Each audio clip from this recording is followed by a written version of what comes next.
Olá, estou aqui em Petrópolis, na casa da minha amiga Nancy, do casal Nancy Garrido. Vamos conversar hoje sobre um assunto que eu acordei pensando nele. A gente está em busca de se conhecer, né? Esses vídeos são gravados para aquelas pessoas que estão em busca de se conhecer.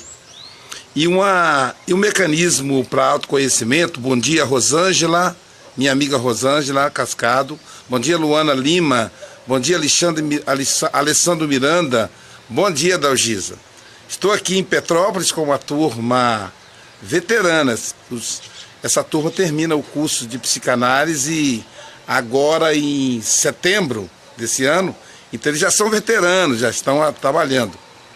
E aí me veio essa ideia de que esses vídeos ajudam no autoconhecimento. E como é que a gente poderia trabalhar o autoconhecimento?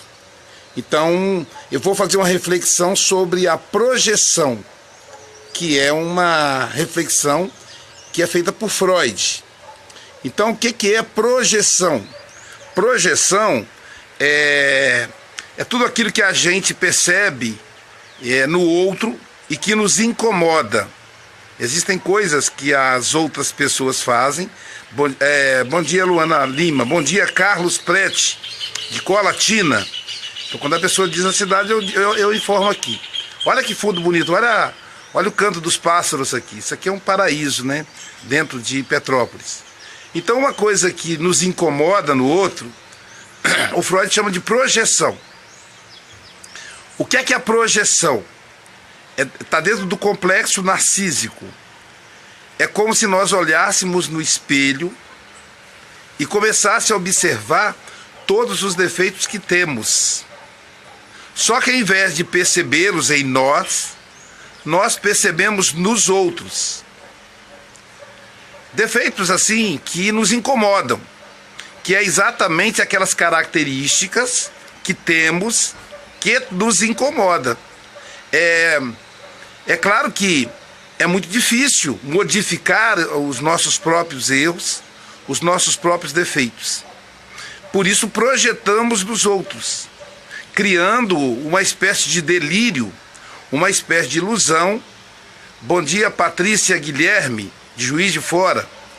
Criando uma espécie de delírio, uma espécie de ilusão, que dá a sensação de que se o outro modificar, nós também diminuirá em nós o incômodo, o que não é possível. Bom dia, Vilba Novakoski, lá de Milão, Itália. Então, a gente tem a ilusão de que se modificar o outro, vai modificar em nós. Aí explica melhor isso, Aloysio. Vamos avaliar aqui com calma. Pensa bem. Vamos supor, você tem, por exemplo, uma sogra que é maledicente. E isso te incomoda demais. Nossa, minha sogra é maledicente. Tem uma capacidade muito grande de falar mal da vida dos outros. E uma das coisas que me incomoda quando eu vou visitá-la é ter que escutar ela falando mal da vida dos outros. E isso me incomoda demais. Se eu pudesse, eu nem ia. Eu sinto um mal-estar. Me dá uma espécie de ânsia. Eu fico incomodado ou incomodado de estar com ela. E aí a pergunta é a seguinte: por que você fica incomodado de estar com a pessoa? Não é ela a pessoa maledicente? Por que te incomoda tanto a atitude dela? Por que você, às vezes, cria até um clima com o seu marido, com a sua esposa, de ir visitar a mãe dele, a mãe dela, porque essa pessoa é maledicente? Se você buscar, se você se avaliar de verdade, você vai perceber que, na verdade, você é maledicente. Por isso que você consegue observar na sogra a maledicência. Joana de Ângeles vai dizer para nós que nós não conseguimos conhecer, nós não conseguimos prestar atenção no desconhecido. Tudo que nos chama atenção com muita intensidade quer dizer que é conhecido, e muito conhecido. Isso quer dizer que temos em nós. E aí isso nos incomoda. Então o ideal é você se perguntar: em que aspecto eu sou maledicente? Eu não diria você se perguntar: eu sou maledicente? Não faça essa pergunta. Se te incomoda, é porque você é maledicente. Agora, em que aspecto você é maledicente? Quando é que você fala mal da vida dos outros? Porque se você percebe isso, e se isso te incomoda, você pode criar mecanismo para evitar fazer isso em você. Você não vai conseguir fazer isso na sua sogra. Bom dia, Dalgisa, minha amiga. Não na sua sogra, mas você consegue fazer em você mesmo, em você mesma. Porque se você percebe com tanta intensidade nela, quer dizer que você tem em você. Aí, mas isso é muito difícil, Luiz. Observar isso é muito difícil, realmente. Quer ver como a teoria de Freud ela é válida? Começa a observar os outros. Observe, por exemplo, quando seu marido fala mal do chefe dele, do subordinado dele, do patrão dele. Você vai perceber que ele cita traços que tem nele. Ora, se o mecanismo serve para analisar o seu marido, a sua esposa, também serve para você. Então, aquela vizinha, por exemplo, que te incomoda, aquela vizinha que varre o cisco para a sua porta, e aí você... Aquela vizinha que cobiça o seu marido, aquele vizinho que fica dando em cima da sua esposa, te incomoda demais o jeito dele. Então, te incomoda por quê? Porque se ele vai dar em cima da sua esposa, aí é uma questão dela, ela vai ter que aprender a lidar com isso. Mas por que te traz incômodo, traz dor? Porque você tem em você. Eu vou dar um outro exemplo de projeção que aí a gente consegue apreender com muita facilidade. Aqui no Brasil agora, estão pegando os corruptos, né? A gente vê aí, claro que não pega todos e tal, mas está no noticiário o tempo todo o combate à corrupção. E existem pessoas que se tornaram especialistas em divulgar combate à corrupção. Aí você fala, mas como assim? Eu não estou me referindo àquelas pessoas que abrem uma ONG, que analisa as contas dos vereadores, dos prefeitos, que acompanha o trabalho do deputado. Não me refiro a isso. Eu me refiro a pessoas que tiram parte do seu dia para falar mal de político, para identificar corrupto. Ora, vamos pensar aqui, quem é que governa? Quem colocou os corruptos no poder? Fomos nós. Isso quer dizer que a corrupção está em nós. Então, o caça-corrupto, eu faria uma analogia àquela música do Milton Nascimento, chamada Caçador de Mim. Né? Então, na verdade, a pessoa está caçando dentro dela o corrupto que existe. Ao invés de criar sites, perfis, compartilhar mensagens de corrupção, cada um de nós devíamos olhar para o nosso comportamento e perceber em que momento nós somos corruptos. Quando é que contribuímos para que a desonestidade, para que a falta de ética prossiga.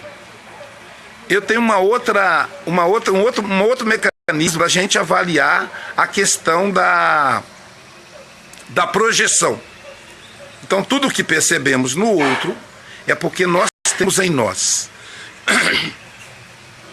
A gente percebe, por exemplo, eu tenho uma situação que a gente percebe que é, por exemplo, o homofóbico, a homofobia, o racismo. Então, quem é o homofóbico? Preste atenção na pessoa que não gosta de gay, da pessoa que não tolera lésbica. Observe essa pessoa. E você vai perceber que essa pessoa, na verdade, é homossexual. Então, o homofóbico é um homossexual que, como diz no ditado popular, está dentro do armário. Ele não assume. Então, a homossexualidade que existe dentro dele provoca um pavor tamanho. Bom dia, Ana Batista, de Portugal. Provoca um pavor tamanho que ele, então, quer matar, quer bater no homossexual que existe dentro dele. Como ele projeta esse homossexual no outro, aí ele acha que é o outro. Então ele identifica o homossexual pensando que ele tem o seguinte raciocínio infeliz e inconsciente: se eu bater nesse homossexual, ele vai deixar de me atazanar, ele vai deixar de me perseguir. Só que na verdade é uma pessoa, não é ele que ele está batendo. Então ele deveria avaliar ele. Então a homofobia, o homofóbico é gay, a homofóbica é lésbica. O racista, ele identifica traços das características que ele não gosta nele e ele começa a perseguir o outro. Tem um famoso deputado federal, ele é conhecido nas redes sociais por ser racista, por ser homofóbico e, né, muito conhecido. Não vou citar o nome, mas todo mundo conhece. Bom dia, Alice Crespo. Então ele é muito conhecido, esse deputado. E eu, como psicanalista, estive analisando o comportamento dele nas entrevistas. Estive analisando a fala dele, o jeito com que ele se refere aos homossexuais. É gay. O deputado é gay. E se você observar, ele tem traços negros. Ele estica o cabelo. É negro. É um negro que não se aceita. Aí você vai dizer, Luiz, ele tem a pele branca. Mas negro não é só aquele que tem a pele preta. Tem negro que tem a pele branca. Porque é um conjunto que vai identificá-lo com traços afro-brasileiros. Então o negro, ele tem lábios grossos, ele tem cabelo crespo ou cabelo enrolado, ele tem características no nariz. Observe, por exemplo, olha as minhas características físicas. Eu sou descendente sou negro, né?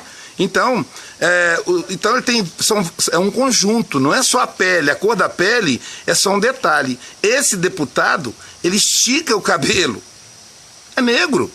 É só você olhar a ascendência dele, os avós, você vai ver que ele é negro. Só que ele não aceita as suas características. Então, com isso, ele é racista, ele é intolerante com os negros, ele é intolerante com os homossexuais, ele é intolerante com os direitos humanos, porque ele é tudo isso. E aí, ele sofre muito, porque ele tenta combater lá fora o que está dentro dele. O processo da projeção seria como você tentar desentortar o cabo da bengala pegando pela sombra. Ora, se o cabo da bengala já é impossível desentortar, imagina desentortá-lo pegando a sombra da bengala. Isso é a projeção. Então, se ao invés de tentar combater o mundo, se ao invés de tentar criticar o mundo, a gente virasse para nós mesmos e nos avaliássemos, essa seria uma ferramenta extraordinária de autoconhecimento. E dessa maneira, nós nos tornaríamos mais felizes, porque iríamos combater aquilo que nos incomoda. Porque só me incomoda porque eu tenho em mim. É claro que é difícil, não é fácil, mas comece pelos seus incômodos, pelas coisas que você não gosta nos outros. Então muitas vezes você fala assim, olha, Luísio, uma coisa que eu detesto nas pessoas é a desonestidade. Eu gosto de pessoas honestas. Comece a analisar então sua ética, sua honestidade. Isso é projeção. Uma outra questão que você pode dizer assim, olha, você sabe que eu não gosto de pessoas falsas? Você é falso. Você sabe que eu não gosto de pessoas, de amigos que não são leais? Avalie o seu grau de lealdade com seus amigos. Contam que Jesus, certa feita, caminhando com os apóstolos, ele percebeu que alguns apóstolos recuavam, porque Jesus ia mais ou menos no meio. Um grupo ia à frente. Bom dia, Frank Montanhês. Tenho assistido seus vídeos também, Frank. Bom dia, Áureo Freitas. Então, Jesus ia caminhando junto com os discípulos, alguns discípulos na frente, outros atrás, e Jesus mais ou menos no meio. Ele percebeu que os discípulos que estavam à frente começaram a recuar e apertando a ponta do nariz. E ele então percebeu que isso acontecia porque tinha ali um animal que estava em estado de putrefação. Com um comportamento contrário aos demais discípulos, Jesus se aproximou do animal em decomposição e disse: que belos dentes tinha esse cão. Perceberam? Enquanto os discípulos... Bom dia, Edilberto, mestre Feijão. Admiro o seu trabalho, meu amigo. Tem feito trabalho de assistência social através da capoeira, usando como ferramenta de trabalho a capoeira. Então, percebam a diferença?